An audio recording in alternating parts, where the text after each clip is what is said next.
Pemirsa, kasus oknum polisi tembak polisi di Solok Selatan, Sumatera Barat menyita perhatian Polda Sumatera Barat yang menyatakan pelaku berpeluang dijerat dengan pasal berlapis termasuk pasal pembunuhan berencana.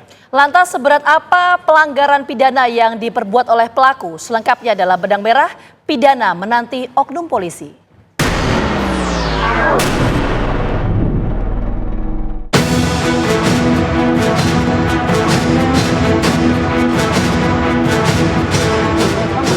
Seorang oknum polisi menembak mati rekannya yang juga anggota polisi. Insiden berdarah ini terjadi di Mapolres Solok Selatan, Sumatera Barat pada Jumat dini hari 22 November 2024. Kepala Bagian Operasi Polres Solok, Ajun Komisaris Polisi Dadang Iskandar, menembak rekannya sendiri, Kepala Satuan Reserse Kriminal Ajun Komisaris Polisi Rianto Ulil Ansor. Berdasarkan hasil visum, AKP Rianto Ulil ditembak 2 kali dari jarak dekat di bagian wajah, tepatnya di bagian pelipis dan pipi, menembus hingga ke tengkuk.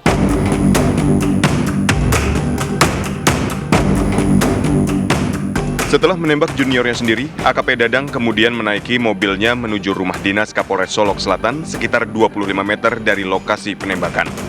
Masih dalam keadaan emosi, AKP Dadang lalu memberondong tembakan ke rumah dinas Kapolres Solok Selatan, AKBP Arif Mukti. Ulah oknum perwira polisi ini pun kemudian mendapat sorotan dari Kapolri. Kapolri Jenderal Listio Sigit Prabowo lantas memerintahkan Polda Sumatera Barat untuk menindak tegas pelanggaran hukum etik dan pidana dalam kasus oknum polisi tembak polisi yang terjadi di Polres Solok Selatan. Yang jelas Pak Kapolda sudah melaporkan kepada saya terkait peristiwa yang terjadi dan saya minta untuk mendalami motifnya. Namun yang jelas saya sudah perintahkan agar kasus itu diproses tuntas terhadap pelakunya, oknum, pelaku dari institusi, agar ditindak tegas apakah itu proses etik maupun pidananya.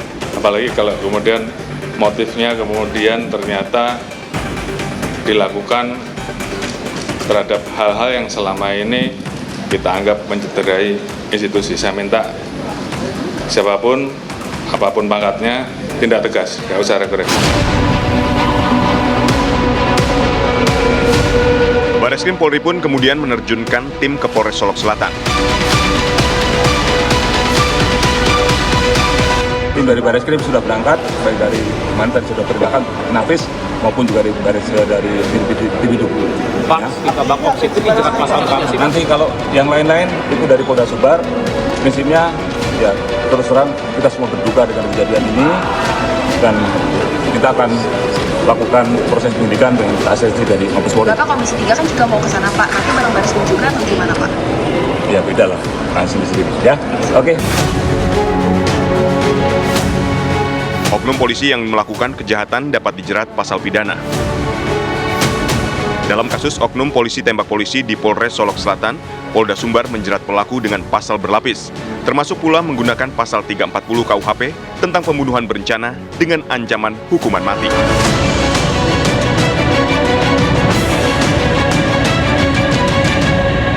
Hasil visum juga sudah kita dapatkan, sehingga kita tetapkan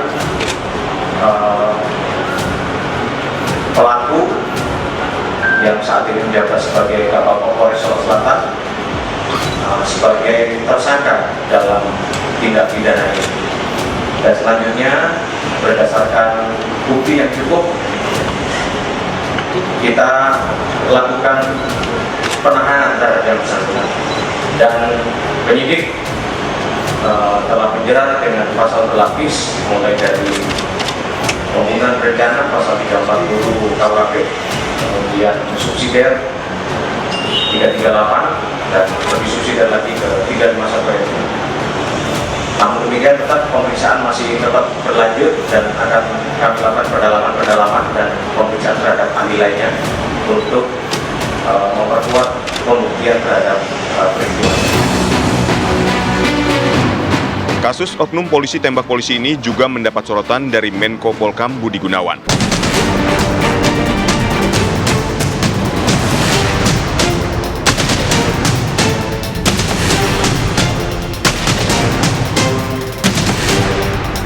Yang pertama tentu kita ikut prihatin dan ikut belasungkawa terhadap kompol ya Numerta Ulil. Yang kedua, Kapolri sudah membuat statement akan memberi hukuman yang seberat-beratnya dan proses kode etik maupun disiplin ini akan dijalankan lebih awal untuk memecat mantan Kabak-Ops yang saat ini sudah ditetapkan sebagai tersangka. Nah, setelah itu baru proses pidana. Semua akan didorong dengan pengenaan pasal berlapis dan hukuman yang seberat-beratnya.